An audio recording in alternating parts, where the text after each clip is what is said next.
প্রিয় মিডিয়ার বন্ধুরা, আমরা জানেন আপনারা যে আমরা বহু বছর ধরে এলডিপি লিবারেল ডেমোক্রেটিক পার্টি তাদের সঙ্গে আমরা বদ্ধভাবে কাজ, পরবর্তী পর্যায়ে যুগপথ আন্দোলনে আমরা একসাথে কাজ করি এবং এই দলের যারা প্রধান নেতৃত্বে যারা আছেন তারা একসময় আমরা একসাথেই কাজ করেছি, একজনেই কাজ করেছি। তো খুবই সক্রিয় ছিল এই দলটি যুগপথ আন্দোলনের সময়, রাজপথে দেখেছেন আপনারা। তো আমরা যাদের সঙ্গে আমরা যুগপথ আন্দোলন করেছি তাদের সবাইকে নিয়ে আমরা আলোচনা করছি। আমাদের নির্বাচন কমিটির দুটা ভাগ আছে, আপনারা জানেন যে এর আগে একদিন দুটা জোট এবং বিমান পার্টি সহ আমরা কথা বলেছিলাম, আপনাদের সামনে এসেছিলাম এবং অন্যদিকে আমি খসরু মাহমুদের বিষয়টা সহ তারা আরও কিছু জোটের সঙ্গে দলের সঙ্গে কথা বলছে, তারা আপনাদের সঙ্গে কথা বলছে। আজকে আমাদের যে সেলিমা রহমান, আব্দুল মিন্টু সাহেব এবং শাহজাহান সাহেব, আমরা যে এই টিমটা যাদের সঙ্গে আমরা ডিল করি তার মধ্যে এলডিপিটা শুধু বাকি ছিল, ওনারা অন্য প্রোগ্রাম ছিল সেদিন, সেজন্য হয়নি। তো আজকে আমাদের মিন্টু সাহেব চিটংয়ে আছেন, সেলিমা আহমেদ আছেন, জামাল শরীফও আমাদের একজন নেতা মারা গেছেন এবং শাহজাহান সাহেব থাইল্যান্ডের চিকিৎসা। এই জন্য আজকে ওনারা কেউ উপস্থিত নেই, কিন্তু আমাদের এই প্রত্যেকটা মিটিংয়ে আমাদের দলের মহাসচিব মির্জা ফখরুল ইসলাম আলমগীর আজকেও এটি উপস্থিত ছিলেন। আর এলডিপির পক্ষ থেকে তাদের মহাসচিব সহ তাদের যারা সিনিয়র নেতৃবৃন্দ তারা উপস্থিত ছিলেন। এটা একটা ধারাবাহিক কর্ম অংশ যে আমরা আমাদের সাথীদের সাথে বিদ্যমান অবস্থা নিয়ে মত বিনিময় করে। তো স্বাভাবিকভাবেই দেশের বিদ্যমান রাজনৈতিক, সামাজিক, অর্থনৈতিক এসব পরিস্থিতি নিয়ে আমরা আলোচনা করেছি, মত বিনিময় করেছি, পরস্পরকে বোঝার আমরা চেষ্টা করেছি আমরা কীভাবে এটাকে দেখছি এবং এই মুহূর্তে আমাদের এই চিন্তা করছি, আমাদের দলগুলো কী করছি না করছি বা করার চিন্তা করছি, সেগুলো নিয়েও আমরা নিজেদের মধ্যে আলোচনা করছি। আমরা দেশে বিদ্যমান যে পরিস্থিতি, দ্রব্যমূল্য, আইন শৃঙ্খলা, এই যে গতকাল আপনার সচিবালয়ে যে অগ্নিকাণ্ডটা ঘটেছে, বিভিন্ন বিষয়গুলো নিয়ে আলোচনার মধ্যে আসছে, আমরা আলোচনা করেছি। কিন্তু যেহেতু আমরা একসাথে দীর্ঘদিন ধরে আন্দোলন করি, আমাদের এক ধরনের মানসিক ঐক্য থাকার কারণেই তো আমরা একসাথে এতদিন পাচ্ছি। কাজে যে আলোচনাই আমরা করেছি সেসব আলোচনায় আমরা মোটামুটি সব কিছুতেই একমত আছি এবং আমরা মনে করি আর কি যে আমাদের এই আলোচনা অব্যাহত থাকবে। যখনই দরকার হবে আমরা আবার একসাথে বলবো। বিএনপি যদি মনে করে তাহলে বিএনপি আহ্বান জানাবেন, তারা আসবেন, আমরা বলবো।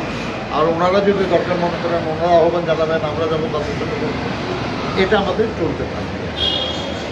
জেনারেলি যেটা সেটা হচ্ছে যে আমরা মনে করি যে দীর্ঘদিন লড়াই সংগ্রামের ধারাবাহিকতায় গত জুলাই আগস্ট মাসে যে ছাত্র শ্রমিক জনতার অনুষ্ঠান, এর মধ্য দিয়ে আমাদের দেশে ফ্যাসিবাদের পতন হয়েছে। জনগণ একটা দুঃসময়ের একটা কাল এটা অতিক্রম করতে পেরেছে, কিন্তু যে লড়াই ছিল আমাদের এতদিন, সেই লড়াইটা শুধুই ফ্যাসিবাদের পতনের লড়াই ছিল না। লড়াইটা ছিল আমাদের দেশের মানুষের গণতন্ত্র, গণতান্ত্রিক অধিকার পুনরুদ্ধারের, যাতে করে তাদের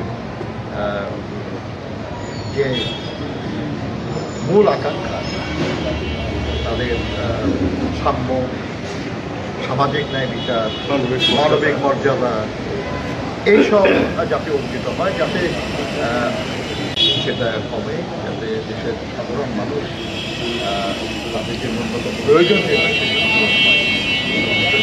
সেই জন্য দরকার আমাদের জনগণের প্রতিনিধিত্ব, যত দ্রুত হয় তত ভালো। কিন্তু সেটা করার জন্য যা যা করা দরকার সেটা কাজ চলছে, আমরা সহযোগিতা করছি এবং আমরা আশা করব যত দ্রুত সেটা সম্পন্ন করে জনগণের ক্ষমতা জনগণের হাতে। ধন্যবাদ। এই ব্যাপারে এখন এলডিপির মহাসচিব ডক্টর আসসালামু আলাইকুম।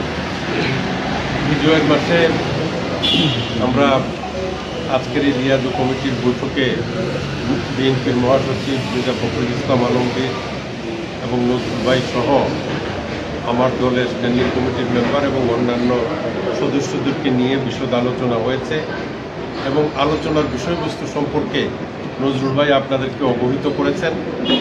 আমরা দীর্ঘ সময় একসাথে আন্দোলন করেছি।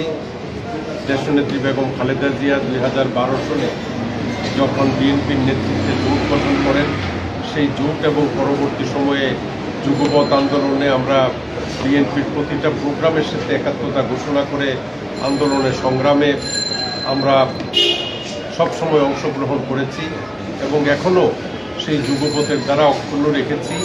আমরা বিএনপির যাকে এবং আমাদের যাকে বিএনপি যে কোনো সময় যে কোনো প্রোগ্রামে যে কোনো প্রয়োজনে আমরা সাড়া দিচ্ছি দেব এবং যেই জন্য আমরা দীর্ঘ সময় আন্দোলন করেছি, এই আন্দোলনের একটি চূড়ান্ত পর্যায়ে পৌঁছার প্রাককালে এই দেশের ছাত্র শ্রমিক জনতা যে আন্দোলন করেছে, এই আন্দোলনের ভিত্তি আমরা আমাদের আন্দোলনের মাধ্যমে দীর্ঘদিনে সৃষ্টি করেছিলাম। তো সেই আন্দোলনের মাধ্যমে আজকে স্বৈরাচার পতনের পরে আমাদের যেই উদ্যোগগুলো দেশে রাষ্ট্র কাঠামো গঠনের জন্য প্রয়োজন, সেই জন্য সামগ্রিকভাবে বিএনপির নেতৃত্বে আমরা তাদের সকল পদক্ষেপকে সমর্থন দিয়ে এই দেশে রাষ্ট্র কাঠামো পুনর্গঠনের জন্য যে উদ্যোগ বিএনপির পক্ষ থেকে গ্রহণ করা হয়েছে, সেগুলোও আমরা বাস্তবায়নের জন্য তাদেরকে সর্বাত্মক সহযোগিতা দেব এবং তাদের পাশে থাকব।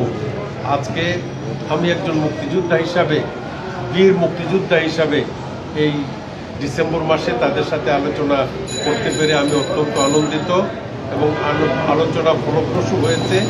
আর যে বিষয়গুলো নিয়ে আলোচনা হয়েছে, দেশের যে সার্বিক অবস্থা, অর্থনৈতিক অবস্থা, সামাজিক অবস্থা এবং আমাদের সাম্য, মানবিক মর্যাদা এবং সামাজিক ন্যায় বিচারের লক্ষ্যে এবং এই দেশে একটি সুষ্ঠু গণতান্ত্রিক প্রক্রিয়া প্রবর্তনের মাধ্যমে এই সকল সংস্কার যত তাড়াতাড়ি সম্ভব হয় সেইগুলো সমাপ্ত করে একটি গণতান্ত্রিকভাবে নির্বাচিত সরকারের হাতে যাতে ক্ষমতা হস্তান্তর করা হয়, সেই বিষয়গুলো নিয়েও আমরা গুরুত্ব সহকারে আলোচনা করেছি। তো আপনারা দীর্ঘক্ষণ আমাদের জন্য অপেক্ষা করেছেন, কথা শুনেছেন, আমার কথা শুনলেন। আপনাদের সবাইকে ধন্যবাদ। আসসালামু আলাইকুম। Thank you.